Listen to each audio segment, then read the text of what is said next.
Hello friends, आज हम शुरुआत करेंगे कक्षा 11 के फिजिक्स की क्लास का। तो पहले चैप्टर में हमारे पास ये मॉड्यूल है, इतना हमको पढ़ना है। आज हम इन सब को अच्छे से पढ़ लेंगे, इसका नोट्स आपको मिल जाएगा। तो आइए जानते हैं। पहला जो हमारा टॉपिक है भौतिकी। भौतिकी से जानने से पहले हम जान लेते हैं कि विज्ञान क्या है। तो विज्ञान, जिसे इंग्लिश में साइंस कहते हैं, विज्ञान में वी का अर्थ है विशिष्ट, और ज्ञान माने आप समझते हैं नॉलेज यानी जानकारी। तो किसी पदार्थ की विशिष्ट जानकारी ही विज्ञान कहलाता है।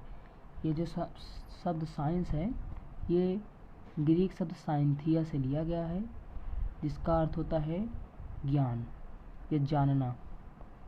और इसका जो उर्दू शब्द है वो होता है इल्म।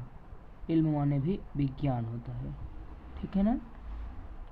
अब विज्ञान के कई प्रकार होते हैं, तो हमको पढ़ना है भौतिक विज्ञान। तो आइए भौतिक विज्ञान के बारे में जानते हैं।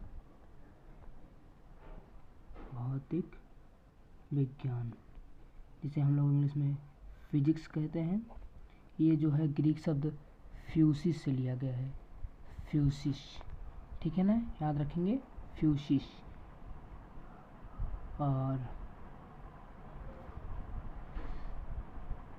ये ग्रीक शब्द फ्यूसिस से लिया गया है, और इसका मतलब भी होता है, जैसे यहाँ लिखा है भौतिक, यानी भौतिक मतलब सांसारिक चीज़ों का अध्ययन, अर्थात जो आपके पास आप महसूस कर सकते हैं, उन चीज़ों का जो अध्ययन होता है वो भौतिक विज्ञान में करते हैं, ठीक है ना। अब आइए जानते हैं भौतिकी क्या है। भौतिकी विज्ञान की वह शाखा जिसमें हम पदार्थ के गुणों का, पदार्थ के मापन का, पदार्थ की प्रकृति का अध्ययन करते हैं। हम आपको एक और चीज़ बता दें कि फ्यूसिस का जो है अपनी भाषा में जो अर्थ होता है वह होता है नेचर, और नेचर का अर्थ लोग समझ सकते हैं प्रकृति, अर्थात प्रकृति का अध्ययन ही भौतिक विज्ञान कहलाता है, ठीक है ना। तो भौतिक विज्ञान हो गया है। अब आइए जानते हैं भौतिकी का कार्य क्षेत्र।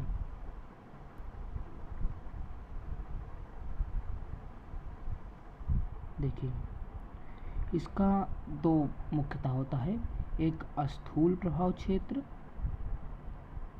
और एक सूक्ष्म प्रभाव क्षेत्र। एक स्थूल प्रभाव, एक सूक्ष्म प्रभाव, ठीक है ना। स्थूल मतलब जहाँ पर हम किसी पदार्थ की पार्थिव यानी कि उसके उत्पत्ति, उसके सोर्स का जो अध्ययन करते हैं वो हम भौतिक विज्ञान के स्थूल प्रभाव क्षेत्र में करते हैं, ठीक है ना। और सूक्ष्म प्रभाव क्षेत्र में हम उसके पारमाणविक, आणविक, मॉलिक्यूलर आदि क्वालिटीज का अध्ययन, सूक्ष्म माने सूक्ष्म चीज़ों का अध्ययन करते हैं। तो आइए इससे रिलेटेड कुछ टर्मिनोलॉजी जान लेते हैं, जैसे परिकल्पना। परिकल्पना क्या होता है ये समझ लेते हैं। परिकल्पना, देखिए शब्द से ही समझ में आ रहा है, कल्पना अर्थात किसी वैज्ञानिक द्वारा मानी गई कोई कल्पना जो कि अंत में सिद्ध ना हो, जो कि प्रयोगों से तो निकल आता है लेकिन सिद्ध ना हो, सैद्धांतिक रूप से सिद्ध ना हो, वो परिकल्पना होती है। और जो सिद्धांत होता है वो देखिए सिद्ध धन अंत में जो सिद्ध हो जाता है वो सिद्धांत होता है, ठीक है ना। जो भी हम कह सकते हैं, जो भी चीज़ें हम सोचते हैं यदि वह सिद्ध ना हो तो वह परिकल्पना कहलाती है, और जो सिद्ध हो जाए वह सिद्धांत कहलाता है, ठीक है ना। और अब कुछ और जान लेते हैं। सिद्धांत में भी दो सिद्धांत होते हैं, एक होता है अपसिद्धांत, एक होता है धर्म सिद्धांत, ठीक है ना। अर्थात वे सिद्धांत जो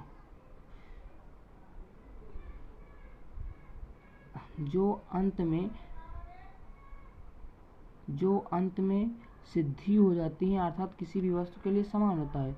अप सिद्धांत जो सिद्ध तो हो जाती हैं लेकिन उतना हमें निष्कर्ष ना मिले, वो कहलाता है अप सिद्धांत, ठीक है ना।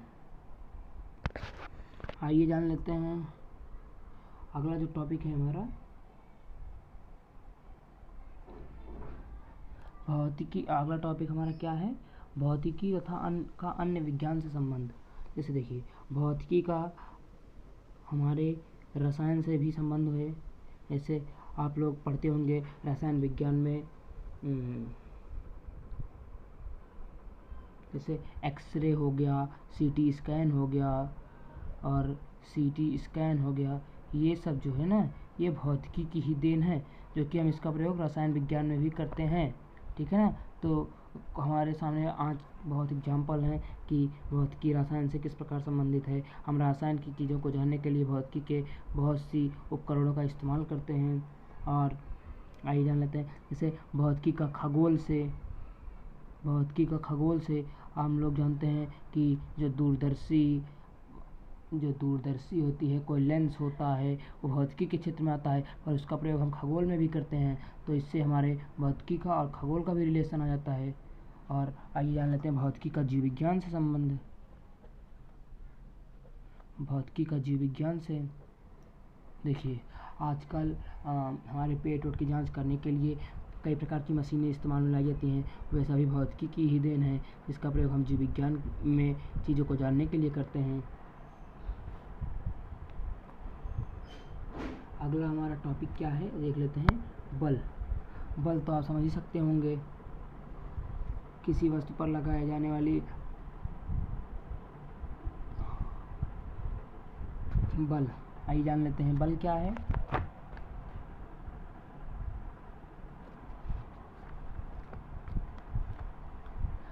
किसी वस्तु पर अल्प एकांक से, इसका जो डिफिनीशन बन सकता है, किसी वस्तु पर प्रति एकांक सेकंड में संवेग परिवर्तन करने की दर को बल कहते हैं। या किसी वस्तु पर एकांक द्रव्यमान की वस्तु का एक वेग परिवर्तन कह सकते हैं। एकांक द्रव्यमान की वस्तु का 1 मीटर पर सेकंड वेग परिवर्तन में, आप ऐसा भी कह सकते हैं कि एकांक द्रव्यमान की वस्तु का त्वरण 1 मीटर पर सेकंड स्क्वायर परिवर्तन में लगे दाब को बल कहते हैं। बल जो है मुख्यतः 4 प्रकार का होता है। पहला होता है प्रबल नाभिकीय बल, दूसरा होता है वैद्युत बल, तीसरा होता है दुर्बल नाभिकीय बल, चौथा होता है गुरुत्वाकर्षण बल। देखिए, यहाँ से क्वेश्चन बनता है कि प्रकृति में मुख्यतः कितने बल पाए जाते हैं। तो ये 4 बल प्रकृति में पाए जाते हैं, जिसमें से ये सबसे दुर्बल बल होता है और ये सबसे प्रबल बल होता है। अगर हम गुरुत्वाकर्षण बल को 1 न्यूटन माने ना, तो ये लगभग 10⁻⁹ न्यूटन के बराबर होगा, और ये लगभग 10⁻43 न्यूटन के बराबर होता है, और ये लगभग 10⁻47 से 10⁻39 न्यूटन के बराबर होगा गुरुत्वाकर्षण बल की तुलना में। इससे आप लोग देख सकते हैं कि प्रबल नाभिकीय बल सबसे अधिक शक्तिशाली होता है। देखिए, जो प्रबल नाभिकीय बल है ना, ये किसी नाभिक के, ये मान लीजिए नाभिक है, यहाँ प्रोटॉन प्लस न्यूट्रॉन है, तो ये प्रोटॉनों और न्यूट्रॉनों के बीच लगने वाला एक बल होता है, जो कि आपने नाम सुना होगा मेसान, इसकी खोज युकावा ने की थी। ये जो बल है, ये प्रोटॉनों और न्यूट्रॉनों के बीच लगने वाला बल है, और ये जो है पाई मेसानों के विनिमय के कारण लगता है। जो प्रबल नाभिकीय बल है, ये पाई मेसानों के विनिमय के कारण लगता है। और अब आइए देख लेते हैं वैद्युत बल। वैद्युत बल आपने सुना होगा, किन्हीं 2 स्थिर आवेशों के बीच लगने वाला जो बल है, वो कहलाता है वैद्युत बल। वैद्युत बल जो है स्थिर आवेशों के बीच लगने वाला बल है। यह जो बल है ना, ये इन आवेशों के परिमाणों के गुणनफल के अनुपाती होता है तथा इनके बीच की दूरी के वर्ग के व्युत्क्रमानुपाती होता है। तो यहाँ से कांस्टेंट आ जाता है, जिसे हम कहते हैं capital K, Q1 Q2 upon R²। इसको आप कक्षा 12 में अच्छे से पढ़ेंगे, जहाँ पर K की जो वैल्यू होती है ना, वो होती है 9 × 10⁹ ठीक है। और मैं और अगला है गुरुत्वाकर्षण बल। ये गुरुत्वाकर्षण बल नहीं, दुर्बल नाभिकीय बल। दुर्बल नाभिकीय बल जो कि नाभिक में उपस्थित उप परमाणविक कण जैसे बीटा बीटा कणों के विनिमय के कारण यह जो बल है ये दुर्बल नाभिकीय बल लगता है। ये नाभिक में उपस्थित उप परमाणविक कणों के बीच लगने वाला एक ऐसा बल है जो कि आवेश पर निर्भर नहीं करता है, ठीक है ना। ये बीटा कणों के विनिमय के कारण होता है, जबकि प्रबल नाभिकीय बल मेसानों के बीच के विनिमय के कारण होता है। अगला है गुरुत्वाकर्षण बल। देखिए, अंतरिक्ष में लगने वाले किन्हीं दो द्रव्यमान युक्त पिंडों के बीच लगने वाला जो बल होता है वो होता है गुरुत्वाकर्षण बल। देखिए, गुरुत्वा शब्द से ही स्पष्ट है, गुरुत्वाकर्षण। गुरुत्वा माने गुरुत्व, आकर्षण आकर्षण अर्थात किन्हीं दो द्रव्यमान युक्त पिंडों के बीच लगने वाला आकर्षण बल वैद्युत बल कहलाता है, ठीक है ना। सॉरी, गुरुत्वाकर्षण बल कहलाता है, ठीक है। और ये जो गुरुत्वाकर्षण बल है ये इनके द्रव्यमानों के परिमाणों के गुणनफल के अनुक्रमानुपाती तथा इनके बीच की दूरी के वर्ग के व्युत्क्रमानुपाती होता है, ठीक है ना। और यहाँ से कांस्टेंट आता है कैपिटल G आर स्क्वायर, ठीक है ना। ये जो G है इसकी जो वैल्यू होती है वो होती है 6.67 × 10⁻⁻11 न्यूटन मीटर स्क्वायर पर किलोग्राम स्क्वायर, ठीक है ना। ये बहुत पूछा जाता है इसकी वैल्यू, ठीक है ना। और अब इसके आइए कुछ प्रॉपर्टी जान लेते हैं। देखिए, ये प्रकृति में पाया जाने वाला प्रबलतम बल है, प्रबलतम बल।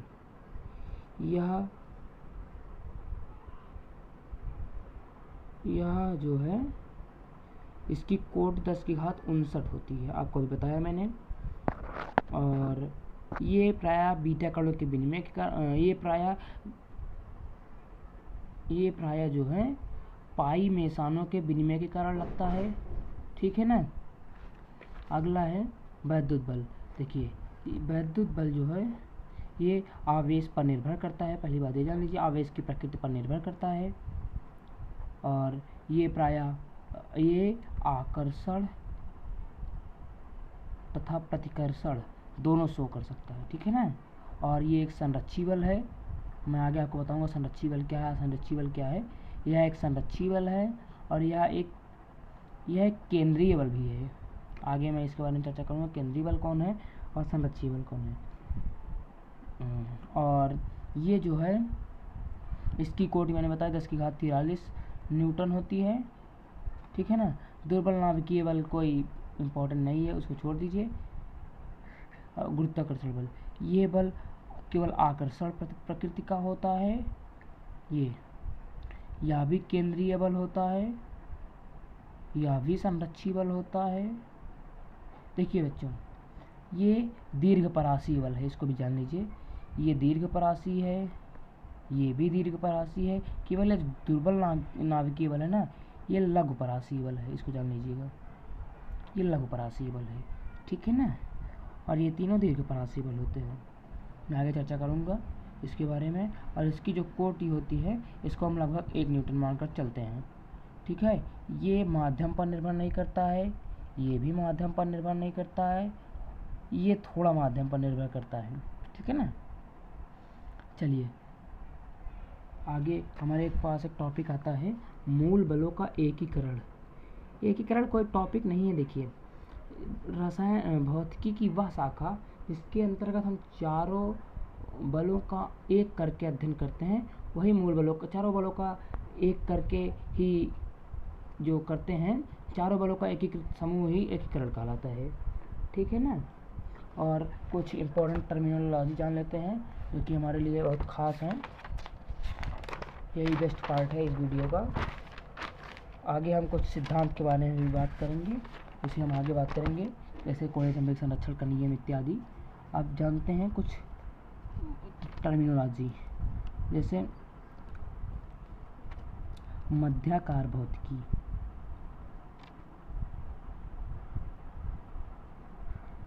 सुनिए, ये कोई भौतिकी की शाखा वाखा नहीं है, ये बस दे देते हैं हमारे बुकों में कि हाल ही मतलब जल्द ही कुछ खोजों के दौरान, कुछ अन्वेषणों के दौरान हमें भौतिकी के कुछ नए रूपों का दर्शन होता है, देखने को मिलता है, उसे ही मध्याकार भौतिकी कहते हैं। ये कोई शाखा नहीं है, इसको छोड़िए।